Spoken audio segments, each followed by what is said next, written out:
美国时事通，我是罗文。今天是2025年2月20号星期四。那我上一期有讲了 Social Security 的一些腐败问题哈，就有涉及到超过100岁的老人都有2000多万哈。据最新的统计数据的话，全国超过100岁的人才只有8万人哈，那110岁以上的人只有不到10个手指可以数得过来，所以你可以看到这2000多万全部都是编造出来的哈。那这些钱去哪了？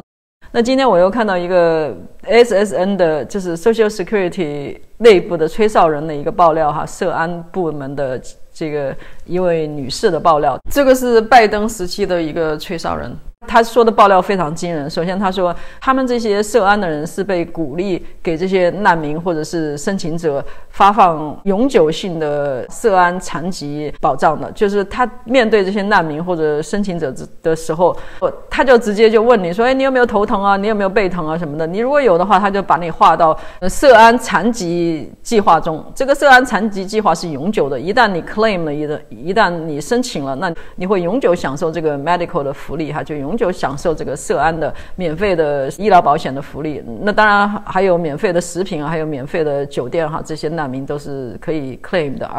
所以访问者就问他嘛，说那他怎么样得到涉安号码的哈 SSN 的？然后他说我们事先就已经被要求要给他们上社会保险号哈，就直接给他们上社会保险号，都不问他们什么东西的。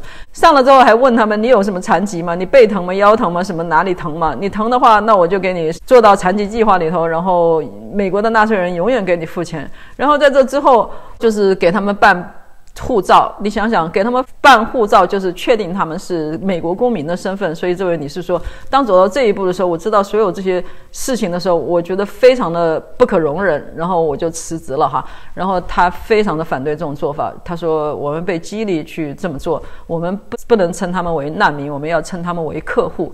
那客户是什么意思？客户就是让你赚钱的这些人嘛。那意思就是说，涉安虽然给他们免费涉安，为他们服务，那最后谁掏钱？最后就是联邦政府给涉安系统掏钱哈。联邦政府为什么要这么做呢？无非是要他们的选票，对不对？要把他们彻底的把这些难民也好，还是移民也好，全部正式的转为公民。然后主持人就问他说，那他们可不可以逃避？比方说有些像红州，像德克萨斯州或者是密苏里州，他们不愿意接受这些难民。他说对，州长不愿意接收，然后联邦政府还诉他们。不仅如此，他说我直接就跨过他们。怎么样跨过他们呢？他说就把这个系统变成是联邦政府的难民服务系统，就跟你州没关系，我给他全部都安置了，我就超越了你这个州，然后我把他安置到你们州，你根本都不知道，所以州政府的官员根本就不知道这个事儿，他们就被安置了，所以就这么糟糕。然后他还揭示到另外一块，说那然后转到哪里？转到了不是政府给他们资金或者是安置他们，就变成这些 NGO 哈，这些非政府的非营利组织。然后这些 NGO 还有所谓的天主教慈善机构，所以你就可以解释为什么现在天主教或者是很多基督教的教堂是左派的，因为联邦政府给他们钱嘛，联邦政府给他们说，这笔钱是用到难民或者用到非法移民头上的，你们资助他，那中间肯定有好处嘛，对不对？所以你可以想象，你整个的教徒再捐多少钱，你能捐的比联邦政府的钱还大吗？所以为什么这些教堂都变成左派，原因也在于此。天下熙熙，皆为民来；天下攘攘，皆为利往。哈，你可以看得到，这个是为什么宗教界也被污染的缘故。哈，那他们可能当初并不为名利，但是在这么大的诱惑和很多困境之下，他可能做出了这样的选择。很多教堂做出了这样的选择，你可以想象一下这样的场景哈。假设你这个很困难募不到钱的时候，联邦政府说我有一大笔钱，你这个教堂能不屈服吗？要不你就不干了，大家都没饭吃了，对不对？所以我们可以听一下这一段录音。 They wanted us to try to identify them in such a way that they would qualify for long-term Social Security disability. Now, what? Yeah. And long-term Social Security disability is for life. Yeah. So if they get identified and qualify for long-term Social Security disability, they are as good as set up for life for medical treatment. That doesn't sound like a refugee to me. Just being honest. Yeah. That sounds like somebody who's planning on staying here. Yeah, a refugee right. stays until the problem's over and then goes home. Well, that's right. And so they instructed us to try to identify, to try to get the client, because once they arrive here, they're now called clients. They're now They're called clients. Yeah, Okay. because clients pay. Sure.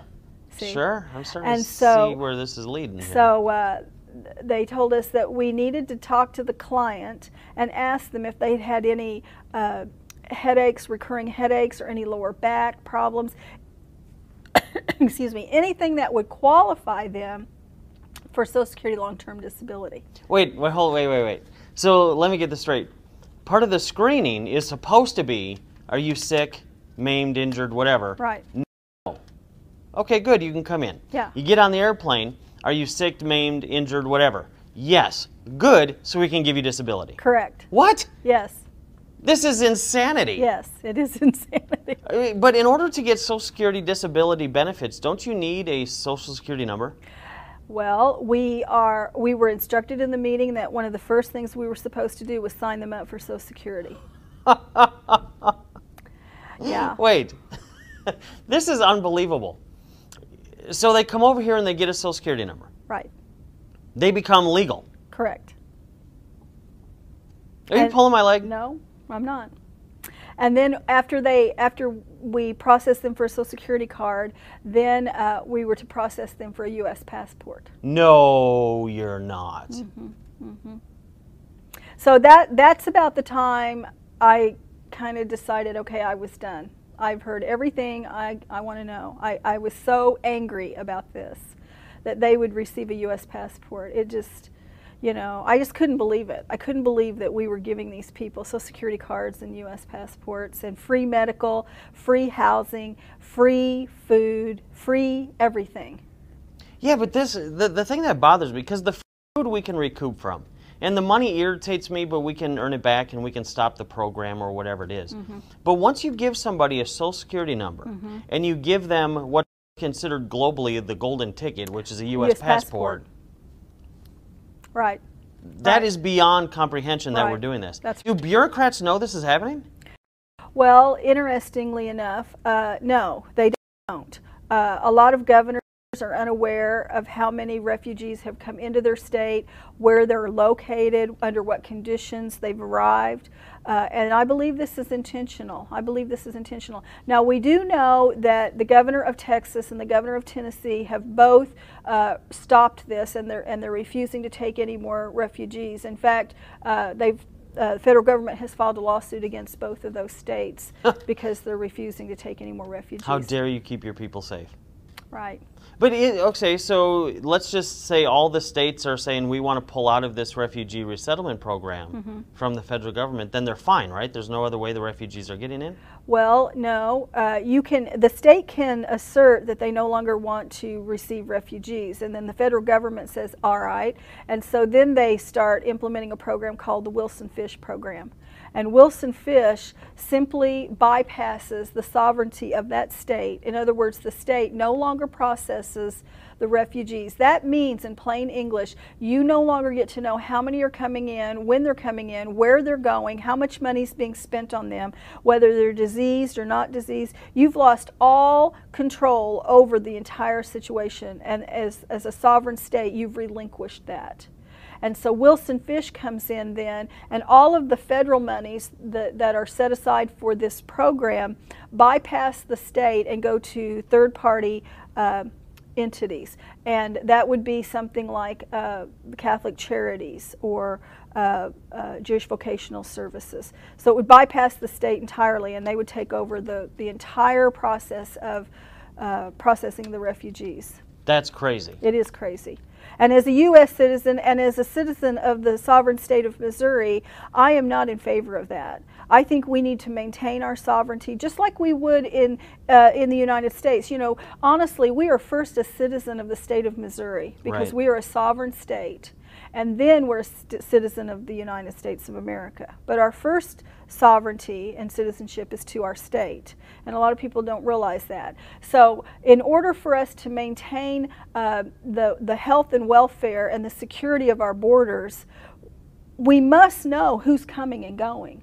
Yeah, you have to. Right. You have to. And FUNU doesn't work for me. FUNU doesn't work for me either. And giving them a Social Security number and a passport actually makes this problem worse, not better. Correct. Have we been placed at risk? I mean, you mentioned that this is an invasion. Are we at risk?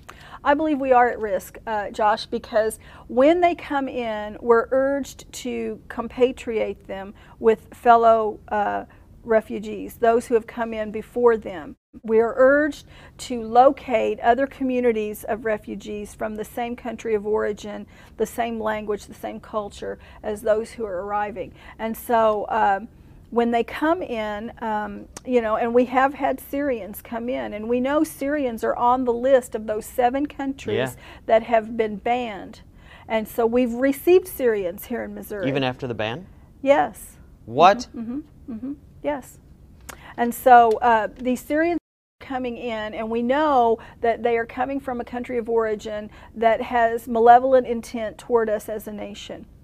And we now know they're not being vetted, and we now know that not only are they coming from a malevolent country, or a country that has malevolent intent, and we now know they're not vetted, we're giving them support, and we're giving them a passport. What name do they put on the passport if their name on the thing is Funu? I don't know. Can they just pick a name? 这不是我们什么保守派的阴谋论哈，所以那实际上川普的这个反腐败行为真的得到了民众广大的支持。那今天伊隆马斯克也转发了一个黑人大叔的一个告白哈，他说说我们支持川普，我们支持川普的削减政府预算的行为，我不仅支持他，我还投票给了他。那说当然有反对他的，那些反对他的所谓示威游行的，你投票给了川普没有？你没有，所以你没有投票，你自然要反对他，这个很正常。但是我们美国人民是支持他的，可以看一下这一段。And you people still don't get it. You don't get it. I voted for Donald Trump, black Trump supporter, voted for Donald Trump to do what he's doing. Did you expect Donald Trump to do this? Not all this. Oh, it feels so good. That's how I feel. Do you like Elon Musk? Yes. Well, yes. Yes, I do. I'm watching Democrats tell me. I thought Republicans like small government. Well, that didn't work, so we need Elon. That's why we got Elon, to help shrink it. Look what he's doing for the USAID. They're dropping their workforce from 10,000 to 300. Black History Moment. Black History Moment. Every last black that's on television seem to be all sucking off the Democrat. All of them give the same talking point, the same concerns, all Democrat approved. All of you Democrat approved. Well, Donald Trump, he really ain't helping black people. He really ain't helping black people. You brag one moment black people didn't support Donald Trump. So why are you upset Donald Trump ain't supporting black folk? You can't have it both ways, but he is. What Donald Trump is doing, he's eliminating the, are you a DEI hire or are you a hire? Yes, and people have a right to say that. I'm enjoying every single bit of this. Friday, I'm loving it. Trump kicking. You don't like it? Guess what? You didn't vote for Trump. We're out here protesting. We're protesting those. Did you vote for Donald Trump? No. So why am I surprised that you out here protesting Trump? You didn't vote for him. So of course you're not going to like it. But as for people like me, I'm loving it. Enjoy your Friday. 那当然这只是一个个人的视频哈，那从民调也可以显示哈，以前在2017年的时候，民主党比共和党的党员要多5个百分点哈，到2021年2月份的时候，民主党还领先5个百分点，到今年2月份，就是2025年2月份的时候，共和党居然反超民主党多了2个百分点，这说明什么？这说明川普的政策吸引了很多中间派和左派的选民到共和党的阵营来了，这就再一次的解释为什么川普的支持率有这么高，因为大家都知道共和党的绝对性的支持川普的，所以那很多中间派和左派又变成了共和党，所以他的基本盘继续在扩大。我们也可以看一下，这是 CNN 的分析。Donald Trump and the Republican Party has changed the electorate. What do I mean by that? Well, let's take a look at party identification, Democrats versus Republicans. You go back to 2017, 5 points more of the electorate was Democrats than Republicans. You go to 2021 when Joe Biden was starting out, look at that. 6 points more of the electorate was Democrats than Republicans. But look at what's happened in February of 2025. Look at this.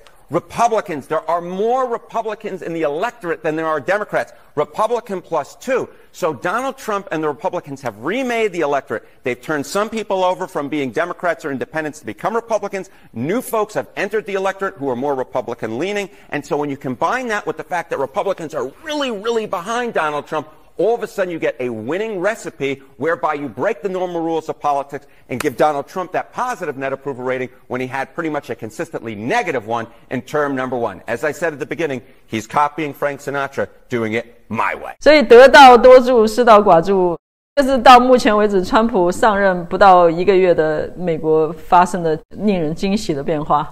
OK， 这是今天的播报，感谢您的收看，加油！